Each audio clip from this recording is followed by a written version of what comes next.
Attendees are in listen-only mode. Good morning, good afternoon, and good evening to everyone, depending on which part of the world you're in. Thank you for taking the time to join us today. My name is Mike Petley here at WSI Home Office, and today we have Majed from 5D Agency with us to discuss a very interesting and unusual topic, augmented reality, with the fifth dimension of marketing. Before we begin, just a few housekeeping items. We're going to run this session for about 30 to 40 minutes, and we'll leave the remaining 20 minutes or so for all Q&A. Feel free to type in your questions during the presentation. We'll attend to them at the end.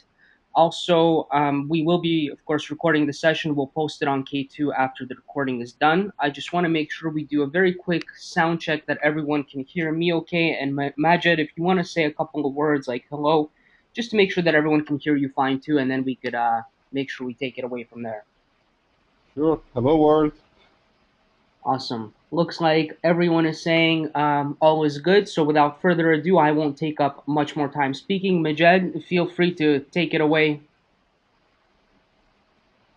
Thank you. Thank you for the introduction. Thank you, everybody, for taking the time to attend this session.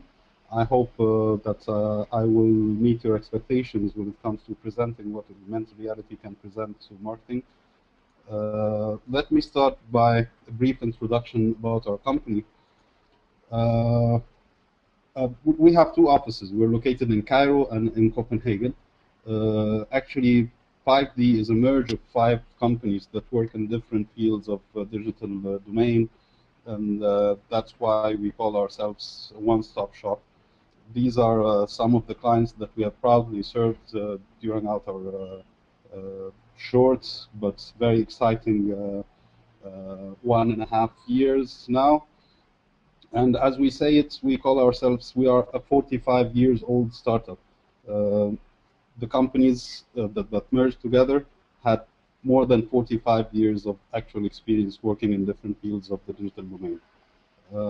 I'll go very briefly. Our mission is to produce the finest digital marketing solution, and our vision to have a branch on each continent, probably excluding Antarctica, within 2015. And with your help, we can achieve that. We're already on 3 continents now, so we're counting on you to become present on the rest.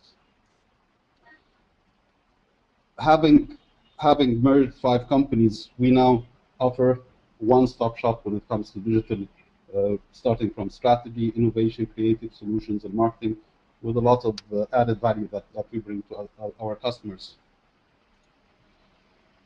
Now let's get to the meat. AR and marketing makes sense. Why? Why AR? Well, the easy answer and the most, easy answer to this, it's an innovative way to engage and interact with your clients through your brands and products and events. And we'll see how, and I'll show you some case studies of products that we have made before. The use cases for AR. Augmented reality, let me define augmented reality. It's a branch of computer vision where the computer starts to recognize the world around us. So we take the feed of the camera through the mobile, through the laptop, and then you can have an augmented layer of computer-generated content on top of the reality. So in that case, you can use augmented reality on print, which is, some people are calling it now interactive print, being an advertisement, a comic book, magazine, whatever, on your product. An ambient solution, and I'll show you some cases of ambient solutions that we've made before, for an activation, offline activation, and this is where we link the online with the offline, and of course during events. We have made more than 20 AR products before, covering all the different domains of what we can think of when it comes to augmented reality, and we're still having very exciting products that are coming in the pipeline. And of course, as I said, AR is not only for mobile. AR works on laptops, tablets, on big screens for events, and ambient solutions, as we call it. The challenge when it comes to having an augmented reality installation or augmented reality application is always the number of downloads, the word of mouth, the engagement, the time spent, the people, how much time do they actually spend using your augmented reality or interacting with your installation. And sometimes it becomes very challenging with the marker location. If you need to have a certain experience, and putting the marker in the right place becomes a challenge at sometimes. Now I'll show you some of the examples that for the products that we made, and each of the products that I chose to showcase today have been made on a different kind of product or installation. So in that case, that was a new meal that was presented by Hardee's in the Middle East, and it was called Flavors of the World.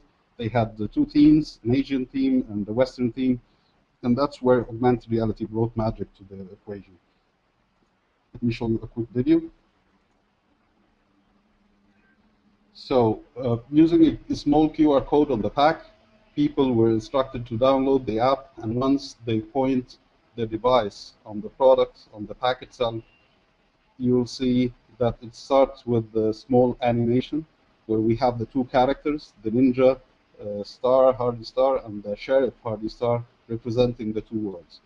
And then you have different kinds of interaction. We had three features on this product. One of them was a shooting range. So on the pack itself, we'll have some targets moving, and of course with the time, as you go on, they start to move faster, and people used to have to shoot for them.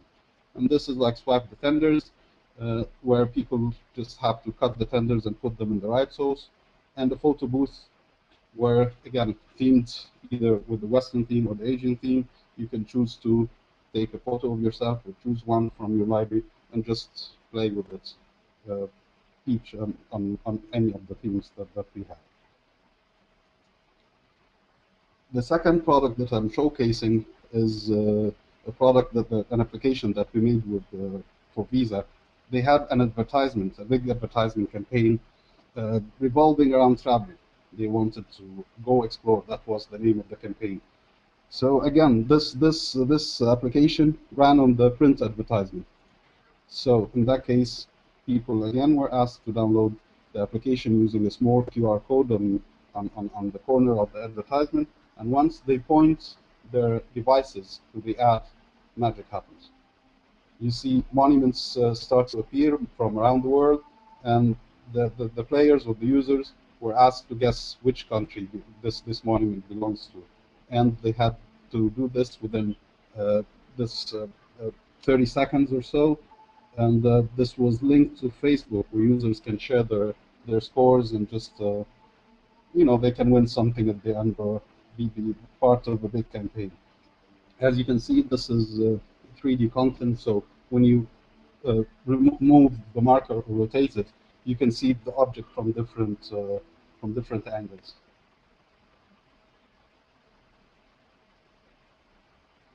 And one of the challenges that we had for this with this app was that they had different versions of the advertisements, but we made the application to recognize any of their different versions of the advertisement, so it runs the app on that once it's activated. This is another type of where augmented reality becomes very handy. This was done during an event. So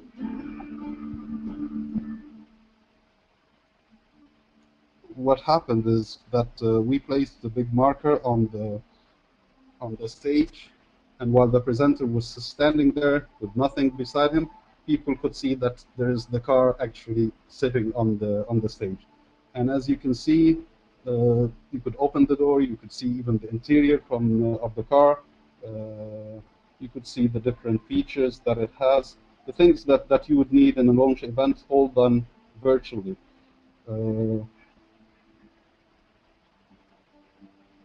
Change the colors, and again, as I said, when you rotate it, you can see the car from different angles.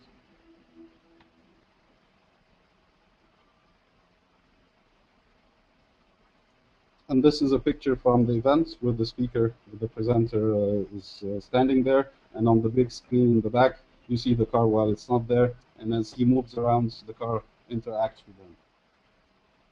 And after the presentation was done, different devices were distributed to the audience so they can have their own version of playing around. This is yet another way of application where we had an actual installation inside the supermarkets. It was a kiosk that we made for Knur. And this kiosk had a database of different recipes. So in the supermarkets, you choose what type of food you want, and even how much time you have to cook. Then you can print the recipe with the ingredients while in the supermarket, and of course it has Knur products featured, so it makes it convenient for you to go shopping while you're there. And then the augmented reality part, which was very exciting. The player or the user holds a virtual pan, as you see, and you had some items falling, some food items and some non-food items. You had to avoid the non-food items and collect the food items. The funny part about this is that we had couples coming in, the wife goes shopping, and the husband would most of the time spend the time playing around. And it was quite successful. We had a very, very good number of actual people playing and printing the recipes and all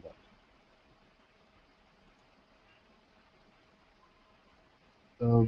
These are actually a series of products that we made with in our office in Copenhagen with the publisher for Disney, in that case in Copenhagen. We had made a series of treasure hunt applications made on their magazine.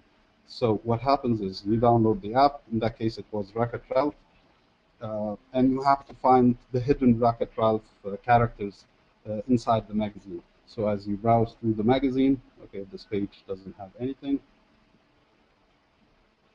And here you go. You have to collect 8 of them in the least time. And then again, this all can be connected to some sort of competition with the social media. And it was quite successful. We had more than 20,000 downloads, for example, for the Wreck-It Ralph, which is a big number in Denmark.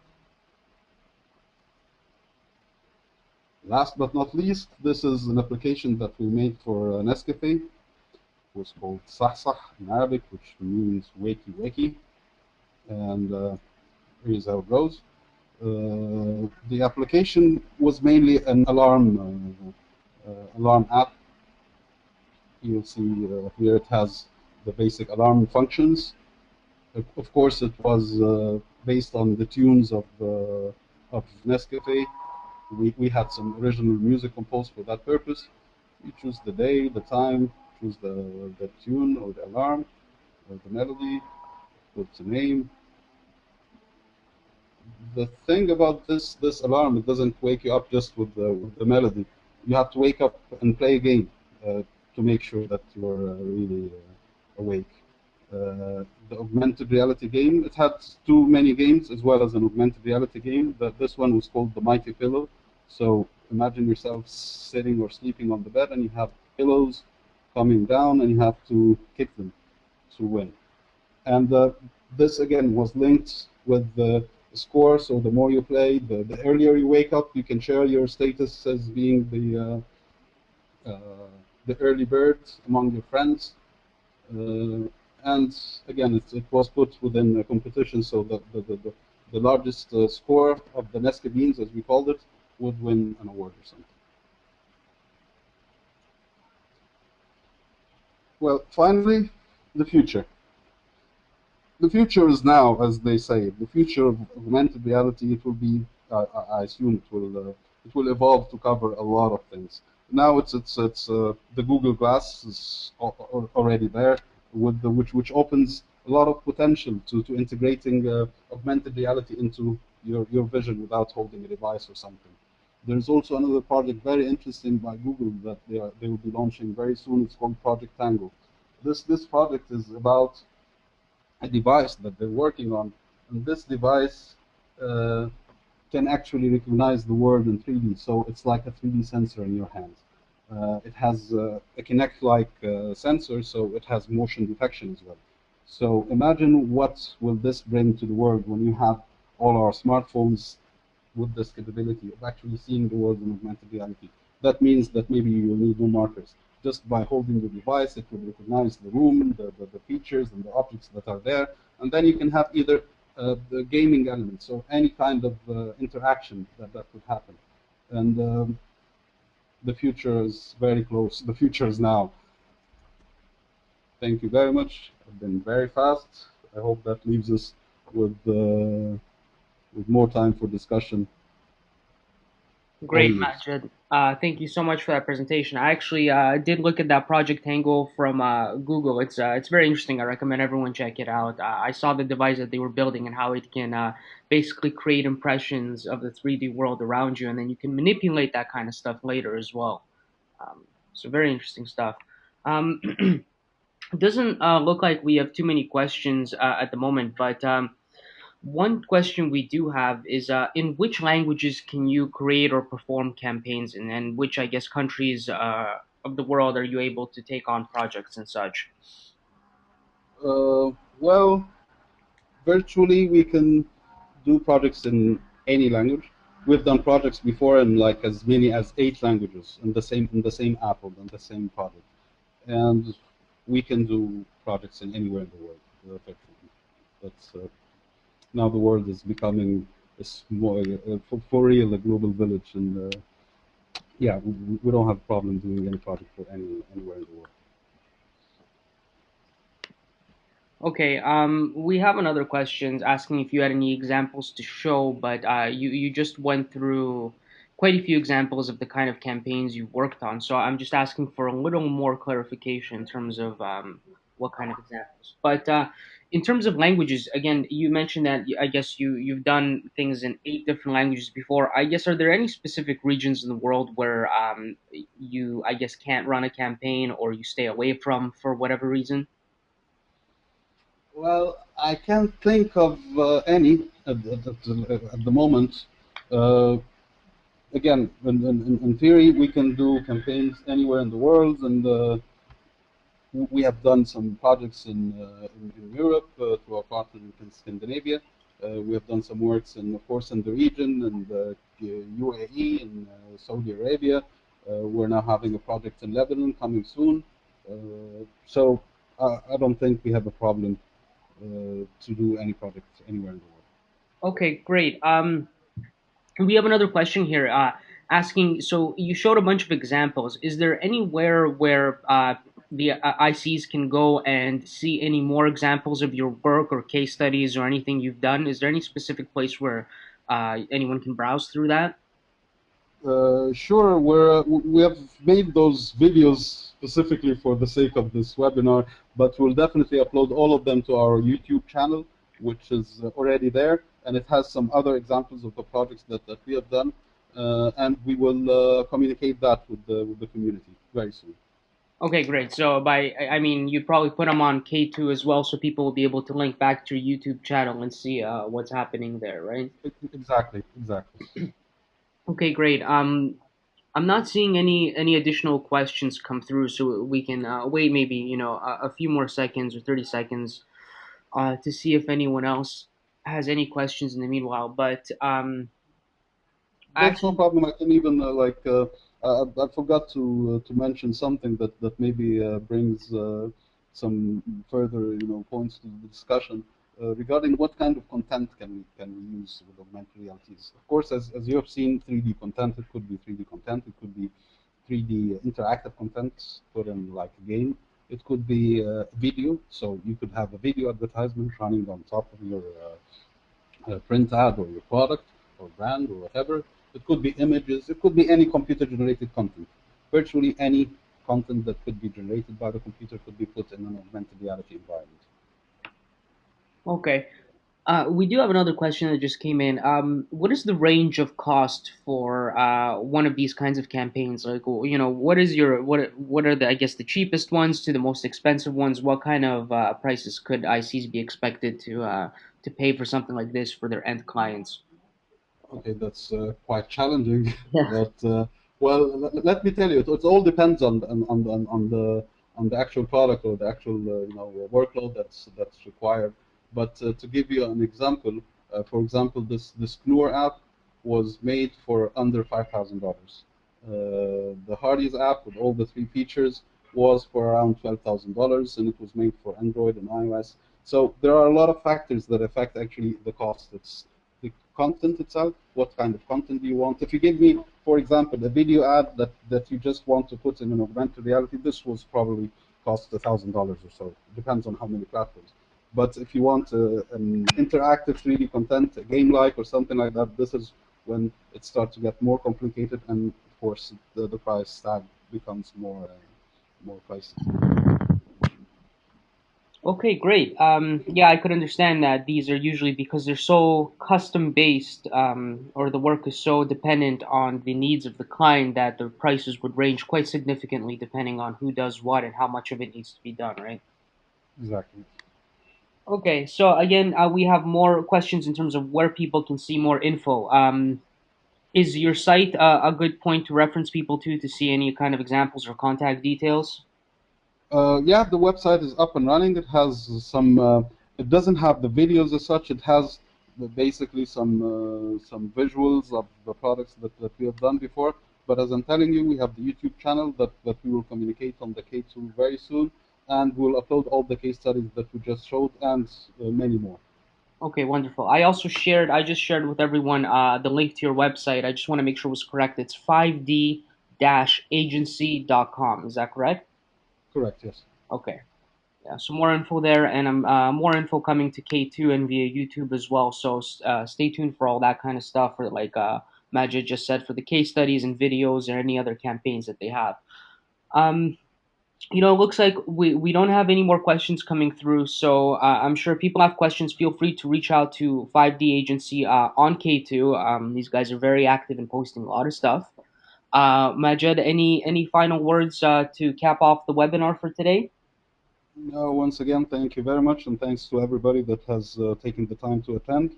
And I hope we'll be in touch with you soon to realize your augmented reality products. Awesome. Thank you so much, Majid, for a great and interesting webinar, something I haven't seen in a very long time. So Thank we'll you. all stay in touch. Have a good one, everyone. All right, see you.